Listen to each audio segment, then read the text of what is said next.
আপনাদের সামনে আমি কতগুলো কথা বললাম। আপনারা কি মনে করেন যদি এই কাজগুলো করতে আমরা কম বেশি সক্ষম হই, ইনশাল্লাহ 12 তারিখে আপনারা ধানের শীষকে ভোট দেওয়ার দিয়ে জয়যুক্ত করলে ইনশাল্লাহ 12 তারিখে বিএনপি সরকার গঠন করলে এই যে যেই কথাগুলো আপনাদের বললাম, ফ্যামিলি কার্ডের কথা বললাম, কৃষক কার্ডের কথা বললাম, স্বাস্থ্যের কথা বললাম, শিক্ষার কথা বললাম, তরুণ বেকারদের মাদক সমস্যা দূর করার জন্য কর্মসংস্থান ব্যবস্থার কথা বললাম, এই কাজগুলো যদি করা হয় আপনারা কি মনে করেন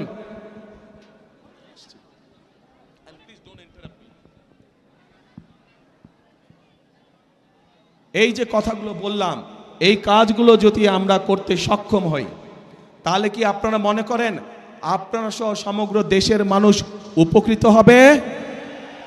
কে কে মনে করেন উপকৃত হবে? সবাই মনে করেন?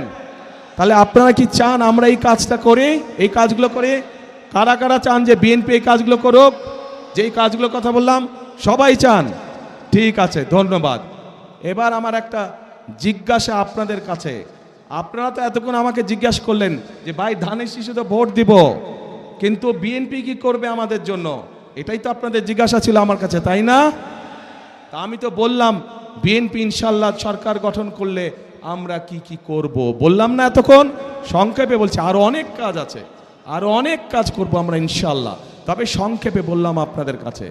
এখন আমার একটা জিজ্ঞাসা আছে আপনাদের কাছে। আপনারা যে বললেন এই কাজগুলো করলে আপনাদের উপকার হবে, কিন্তু তার আগে তো ভাই আপনাদেরকে একটা কাজ করতে হবে। কি সেই কাজটা বলেন তো? শুনি না, শুনি না। ইয়েস, 12 তারিখে ধানের শীষকে জয়যুক্ত করতে হবে। এই 24 জন দাঁড়ান তো, ওখানে দাঁড়ান, 24 জন দাঁড়ান, এখানে ওখানেই দাঁড়ান, আপনারা ওখানেই দাঁড়ান, লাইন করে দাঁড়ান, ধাক্কা ধাক্কি করো না, ধাক্কা ধাক্কি করছো না, লাইন করো না, লাইন করো, জাস্ট